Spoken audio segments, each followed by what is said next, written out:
So we're in a little town called, what's it called, Tal? Scarborough. Scarborough. Here we go. Oliver's Mountain Road Race on this weekend. We're here to support our main man Lee Johnston. Lee boy. Yep, old Lee boy. So yeah, we thought it'd be a good little weekend escape. We stole the caravan from Stu's Park up, and here we are. Yeah, it took a little bit of a mish to get ourselves in here and had a bit of a mishap along the way, but that's pretty normal. So yeah, let's hope for a good weekend and hopefully the weather holds up.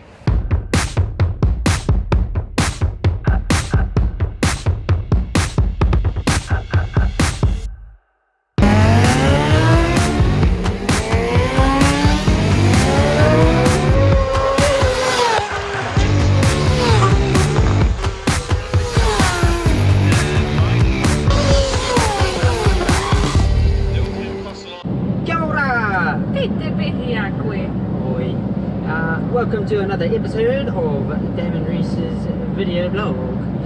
Now, Kiwi invasion of the BSB, Damon. Oh right, okay. So I'm doing as I'm told.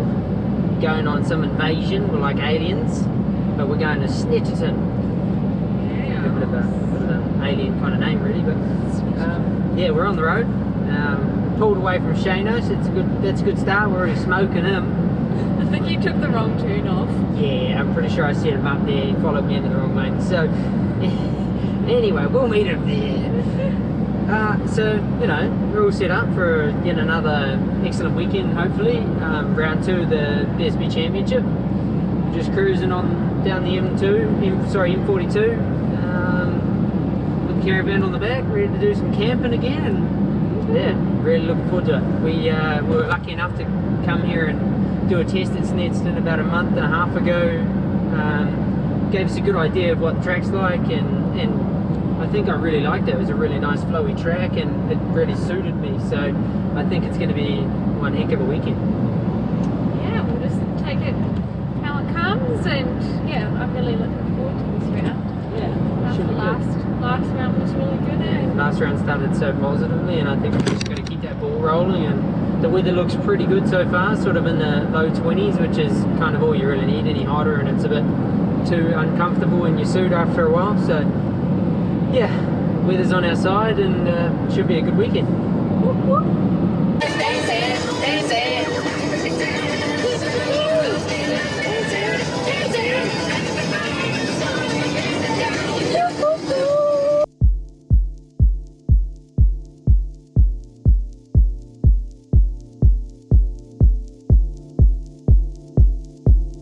We've arrived to Snetterton. We're just doing our sweet track walk now.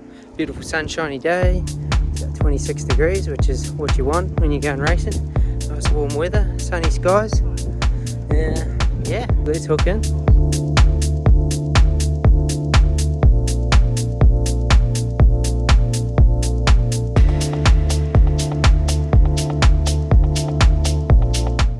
Here at Snetterton Raceway. Looking forward to day 1 of BSB here. Weather's a little bit iffy. No forecast of rain, just really windy. So should be a bit of fun fighting the wind and fighting the bike today, but let's hook in. And no better way to start the day than what Tali's preparing me. My daily oats, which is pretty good. She's what have you mixed into it today, Tal? Today we've got oats, we've got some protein powder as usual, flax seeds, hemp seeds, pear, because you wanted some pear in it, and some banana. Bit of fruit, eh? Yeah, and so fuels you for the day, which is good. Oh my god, my hair's mess. Hey, it's all for the vlog, huh? It's all for the vlog. Here you go, Damon. Free practice 1. Suit on. Suit on. Ready to go and get scrutineered. Got me cute little dog tag. Go. Good to go.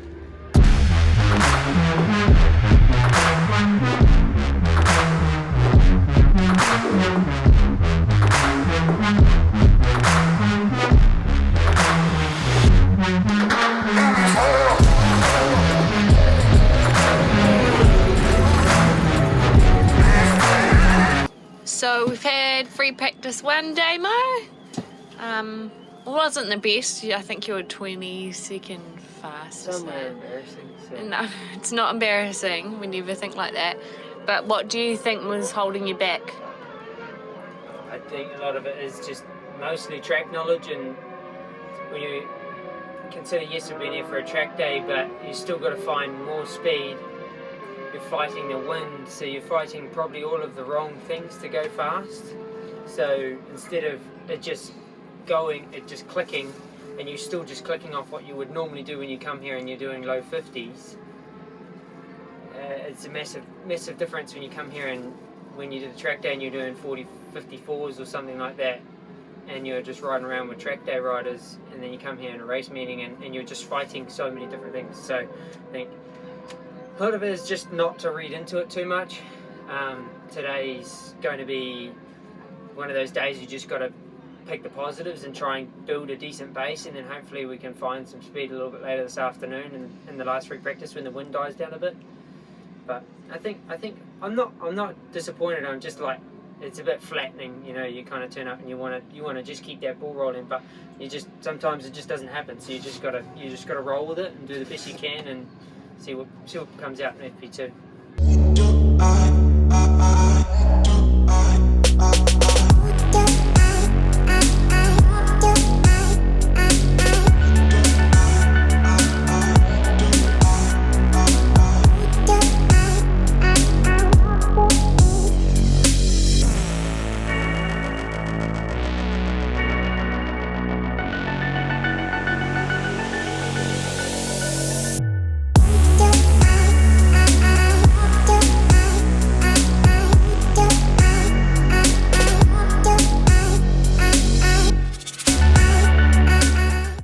Saturday, just headed out to see the pit and get stuck in for qualifying in about 15 minutes.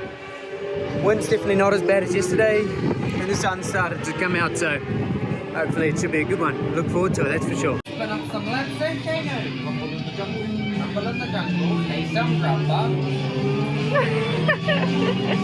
It's fantastic. And not my undies either. That's what he thinks.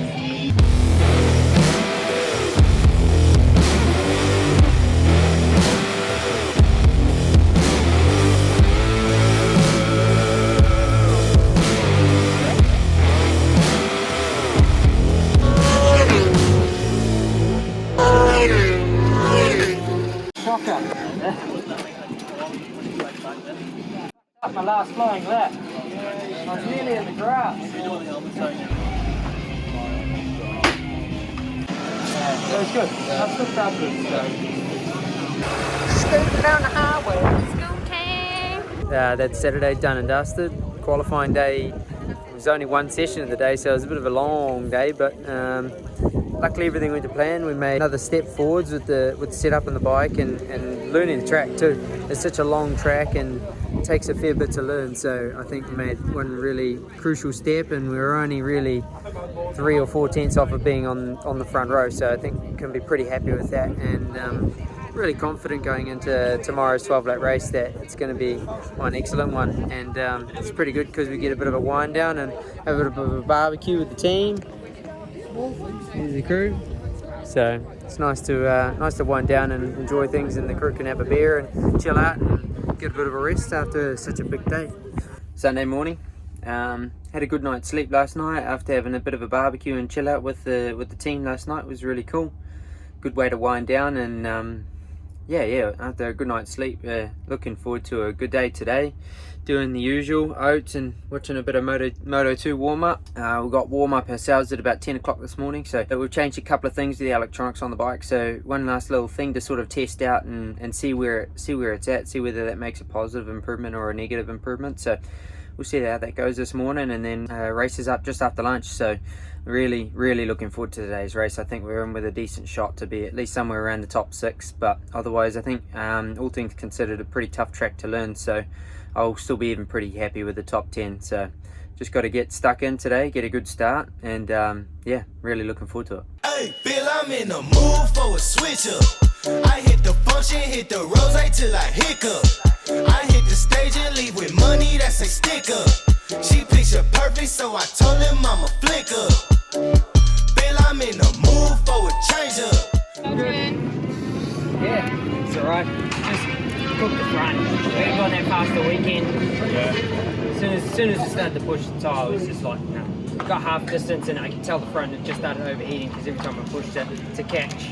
Because it was just too weak in a couple of areas, just still behind them, knowing the track really well. So. I felt like I wish I didn't take off the turn wheel on the front, because I could have used like a bit more. That's like, exactly what I was thinking. Mate, a lot of it coming into the off the back straight, you know how you still a bit of brake, but as you start coming in, it's obviously you can feel like it, eh? you feel it crushing into turn 3. I struggled. I had the worst chatter into 3, and that's where I lost the front, like 6 to 10 metre long front slide. Like I was gone. Like old mate Fraser Rogers was right behind me. He said, honestly, I don't know how you saved that. That was all but gone. He says, and the front row was I followed you and freaked out and rolled off, and I lost the front for a moment too. So It's dirty to get past that like line of like a seal. I saw there was a big gap after he come past, and I was like, I'll sit on them and just I'll you know, I can make the most of if something happens, and I can do something. But then with 2 laps to go, I was just like, nah. Really, if I keep pushing it hard, the front's gonna go. So I was like, bags and points, happy days. That's the one, isn't it? Yeah. Round 2 done. I guess we can look at a lot of different aspects of how our weekend went.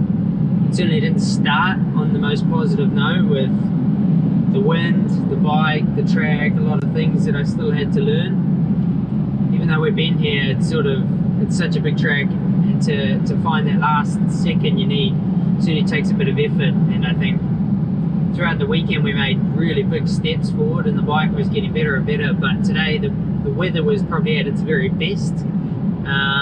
But the trouble was, in the race I went 1.5 seconds faster than I had all weekend, and was consistently doing so. So I guess the trouble was then the suspension wasn't quite doing its job anymore. It was no longer actually working with me, it was working against me. So I was fighting a lot of what the bike was doing, and instead it just overworked the tyre, especially the front. I had a few big moments on the front tyre, and especially with a couple of laps to go, I sort of thought, you know, 10, as much as it's not really what we come here for, we got to take the most positive notes out of this weekend and show, you know, we put in some really good lap times considering the amount of track knowledge I have. And had good race pace right up to the last 2 laps, until I really just sort of went, all right, we'll take it home, we'll take home those points, and we'll build on that, and then we can come to Silverstone with a whole lot more confidence and speed. So yeah, overall wasn't the best weekend when you consider how the first round went, but when you're in the top 10 in such a really competitive championship, you got to take all the positives you can, and just keep getting better as a person, as a rider. Bring on round 3. Yeah, bring on round 3. 3. Bring on round 3. Right, where do we start? We have a story to tell you. Okay, before anyone asks, oh hang on, we've been having flooded with questions about the caravan story, as the commentator's been talking about it, as everyone found out about it throughout the entire paddock, as it seems. We went for a trip up to Scarborough to watch Lee Johnson at the road race series up at Oliver's Mount. Had a little bit of a mishap. Bad guidance by the local security guy. He sort of led me down the wrong path, quite literally. And basically, long story short, got the van and trailer jackknifed. So Down a boat ramp onto a lake. Okay, hence where the Cara boat sort of name comes from. So what happened was, went to unhitch it to then straighten up the van to rehitch it. Quickly realised the handbrake doesn't work on the caravan very well at all. So off it went, along with Talia and I attached to it to try and stop it. Holding on for dear life. Yep. Went from 0 to 10,000 real quick. So after that, we were quite lucky that there was a fence and a tree in the way. So had that tree not been in the way, we would have run over an angry local fisherman because he had his tent set up on the lake's edge, and our caravan would have been in the water, so hence the name Caraboat. So long story short, kids, make sure you put brakes on your caravan and make sure they work. And make sure you have blocks under the wheels. Blocks under the wheels when you're going to unhitch it when you're on a slight slope. We're newbies to the caravanning world. Yeah, right, we're learning. But hey, we got away lucky. We didn't really get any damage. to the caravan, a light bit of seal damage on the corner of it. Other than that, she's sound. She did the job that weekend, and also did the job here this weekend at Snet. So can't complain too much. Just we thought we'd put this in here because everyone needs to know. We'll put the story straight. Then there's no more, you know, bit of stories going elsewhere, and you get all the wrong. He's never gonna live this down. Not gonna live it down. Never. I'm the caravan man. So I reckon it's gonna take off. We're gonna get a sticker made. So we'll see how that goes.